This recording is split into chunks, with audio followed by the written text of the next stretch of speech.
ہمارے ساتھ air marshal Shahzad Chaudhry صاحب موجود ہیں۔ شہزاد صاحب، ایک طرف تو ہم یہ بات کرتے ہیں کہ پاکستان میں عددی برتری کے باوجود جو ہے بھارت کو شکست دی ہے، لیکن دوسری جانب اگر ہم بات کرتے ہیں کہ پاکستان کے فضائیہ کی ایک بڑی سنہری تاریخ ہے، بڑے ہیروز ہیں پاکستان میں۔ اگر ہم ایم عالم کی بات کرتے ہیں، سجاد حیدر کی بات کرتے ہیں، یونس شہید صاحب کی بات کرتے ہیں، پھر سب سے بڑھ کے نشان حیدر راشد منہاس کی بات کی جاتی ہے، اور حال ہی کے دور کی بات کی جائے تو نعمان جو ہیں وہ ان کی بات کرتے ہیں، صدیقی صاحب کی بات کرتے ہیں، لیکن بھارت میں وہ جو ہیروئزم ہے فضائیہ میں، وہ ہمیں کہیں نظر نہیں آ رہا ہے، بلکہ وہ ایک ہیرو بنے وہ بھی قیدی بننے پر مجبور ہو گئے۔ یہ کیا راز ہے؟ اس طرح سے کرٹیسائز نہیں کروں گا۔ ابھینندن نے غلطی کی، وہ پاکستان ایئر فورس کے مقابلے میں اس نے اپنے آپ کو سامنے لے کے آیا، اور پھر میرا خیال ہے کہ اس قسم کی توقعات جو تھیں انڈین ایئر فورس کو کہ شاید ان کی ایئر فورس بالکل وار ریڈی ہے، آپریشنلی پریپیئرڈ ہے، انہوں نے سڈنلی ریئلائز کیا کہ نہیں، ایسا کام نہیں ہے۔ جو مقابلے میں جو لوگ ہیں وہ ان سے زیادہ برتر ہیں۔ میں اس میں کوئی غرور کی بات نہیں ہے، یہ ایک پروفیشنل پرائڈ کی بات ہے، اور پروفیشنل پرائڈ کے اندر بے انتہا سالوں کا یہ ایک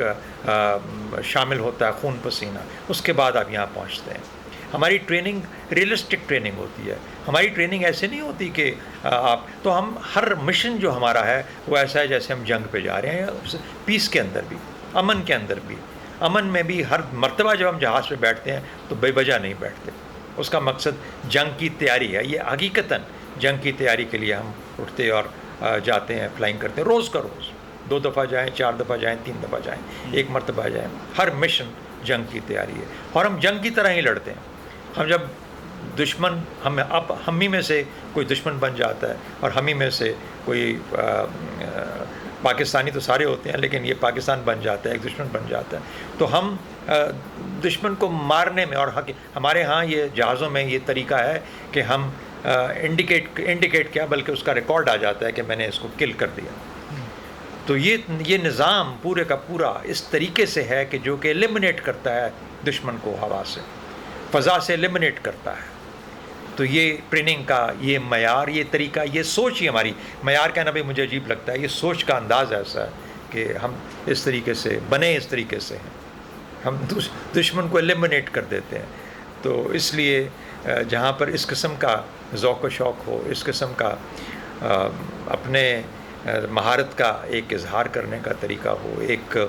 جنگی تیاری ہو، اور اس میں آج کل جہازوں میں جو کمپلیکس فائٹرز ہیں، آج کل کے F-16 ہے، یہ باقی جہاز آج اس بریڈ کے جو ہیں، ان میں مہارت حاصل کرنا آسان نہیں ہے۔ آپ بہت بڑا ذہن، بہت بڑا دماغ چاہیے ہوتا ہے ان چیزوں کے لیے، تاکہ آپ کو ہر وقت پتہ ہو کہ میرے ارد گرد کون ہے،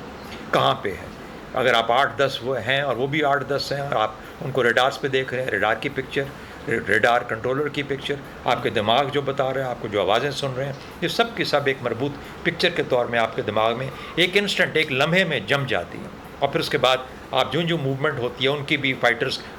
دشمن کی بھی، آپ کی بھی، آپ ہر ایک کو پلیس کرتے ہیں کہ میرا، چاہے آپ کے پیچھے ہو، آپ دیکھ نہیں رہے لیکن آپ پلیس کرتے ہیں اندازے سے کہ وہ اس وقت یہاں پہ ہے،